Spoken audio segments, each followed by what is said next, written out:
گەڕانەوەی بنیامین ناتانیاهۆ و پێکێنانی ڕەگەزپەرستترین کابینەی مێژووی قەوارەی زایۆنیستی ئەو زەنگە مەترسیدارە بوو کە ڕەهەندەکانی شڵەژانی لە ناوخۆی قەوارەکەوە گوێزایەوە بۆ پایتەختە پشتیوانەکانی لە خۆرئاوادا. یاسای چاکسازی لە دەسەڵاتی دادوەری و یاسای گێڕانەوەی شارۆچکە جوولەکە نشینەکانی کەرتی خۆرئاوا و دوجار دەرکردنی یاسای پاراستنی ناتانیاهۆ لە دادگاییکردن و مەحاڵکردنی دوورخستنەوەی لە دەسەڵات نەیارانی ئەو دەسەڵاتەی لە ناوخۆی قەوارەکەدا بە تەواوی تووڕە و دۆستەکانیشی تووشی شەرمەزاری کردووە. پایتەختە خۆرئاواییەکان و پشتیوانانی ڕێکخراوی زایۆنستی هەمیشە ئەو بانگەشە چەوەشەکاریانەیان بەرز کردوێتەوە کە ئیسرائیل دیموکراسی ترین قەوارەی ناوچەکەیە، بەڵام کابینە ڕەگەزپەرستیەکەی ناتانیاهۆ و وەزیرە پەڕگیر و چاوانبارەکانی مەودایەکیان نەهێشتەوە بۆ پشتیوانانی قەوارەکەیان بتوانن بەرگری لەو تاوانانە بکەن کە ڕۆژانە دژی فەڵەستینیەکان دەیکەن و بە بێترس لە لێپرسینەوەی جیهانی خۆیان بە بەرزتر لە یاساکان دەزان و ڤیتۆ مێژوویەکانی واشنتۆنیش ئەو قەوارەیەی زیاتر هانداوە بۆ سنوور بەزاندنی یاسانیە دەوڵەتیەکان.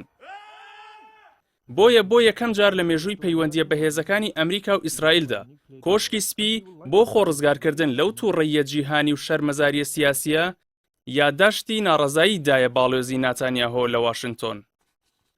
دەرکردنی یاسای گێڕانەوەی شارۆچکە جوولەکە نشینەکانی کەرتی خۆرئاوا بەکردەوە لە سێدارەدانی بەناو ڕێکەوتنامەی ئۆسلۆیە کە گوایە دەبوو فەڵەستینیەکان بکاتە خاوەنی دەوڵەتی سربەخۆ.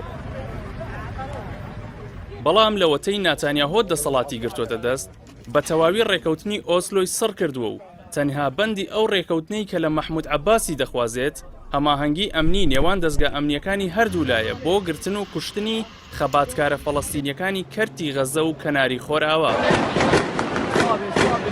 هەرچەندە ناڕەزاییەکانی ناوخۆی قەوارەی زایۆنستی 11 هەفتەیان تێپەڕاند و هەموو بوارەکانی ژیانیان گرتووەتەوە و زۆر کەرتیشی ئیفلیس کردووە، بەڵام هاوپەیمانیە پەرلەمانیەکەی ناتانیاهۆ بەردەوامە لەسەر بەرتەسکردنەوەی ئازادیەکانی ناو کۆمەڵگەی زایۆنیستی و دوای یاسای کنێستیش پاراستنی سەرۆکوەزیرانە لە دادگایی بە تایبەتی ناوبراو تۆمەتبارە بە وەرگرتنی بەرتیل و خیانەت لە ئامانەت و چاواشەکاری.